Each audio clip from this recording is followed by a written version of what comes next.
some other self-help teachers or whatever, that they will try to sell you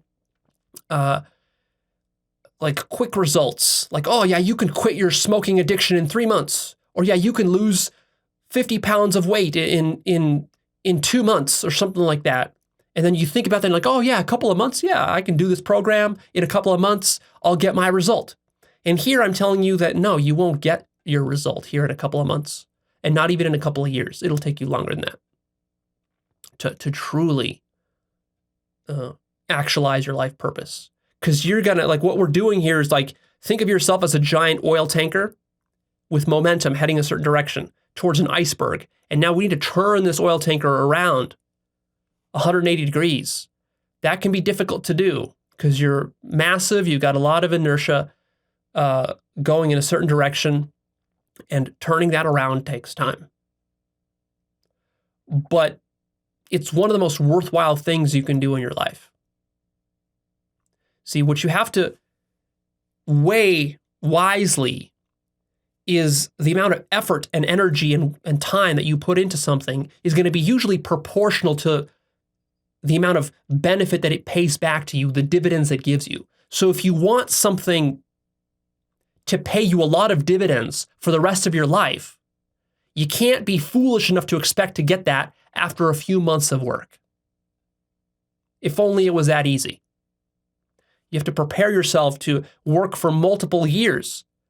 Your vision should be like, well, maybe in 5 years, if I work really hard, I can get there. And you might say, well, 5 years, damn, that's so long. Is that really going to be worth it? But think about what it means to really have a life on purpose, to be working every single day rather than working on some dead-end job for some boss that you don't care about, who doesn't care about you, and the kind of work you do is completely meaningless, and you're dreading going into work every Monday because you're not spiritually connected with your work. That's basically it. You're doing soulless work. So think about doing that for the next 50 years of your life, because you're going to have to pay your bills. You're going to have to pay your bills no matter what. So either that, or think about 50 years of going into your office, doing the kind of work you're passionate about, and the kind of work that you really truly believe helps mankind, helps to elevate the consciousness and love of mankind in whatever way is unique to you. There's many ways to do this.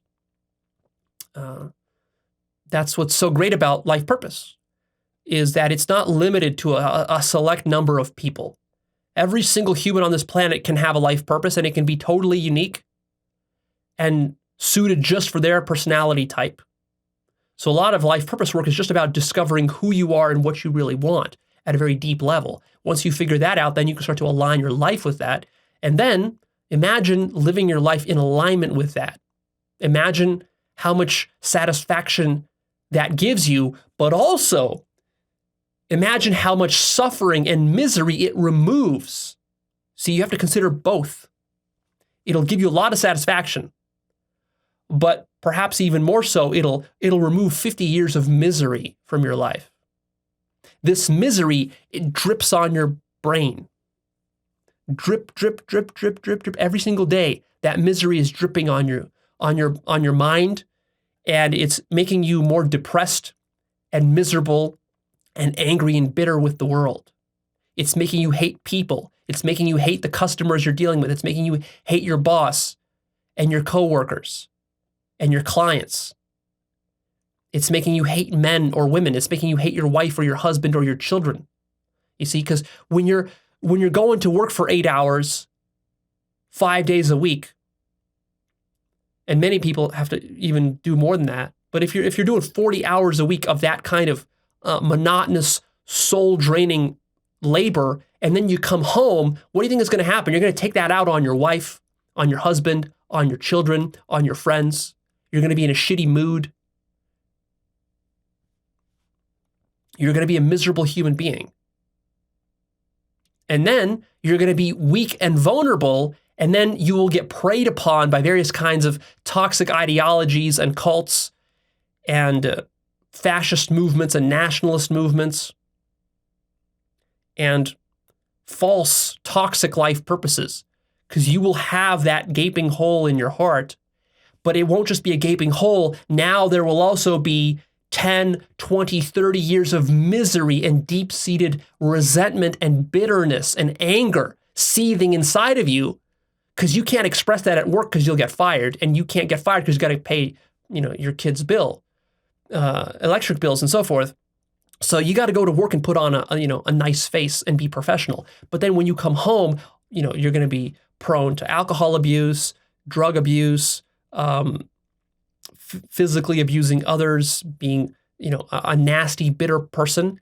And then you're going to want to find somebody to blame for that, because there's no way in hell your own ego is going to take responsibility for this. It's going to be way too painful for you to admit that you were the cause and the unconscious architect of this cancerous lifestyle.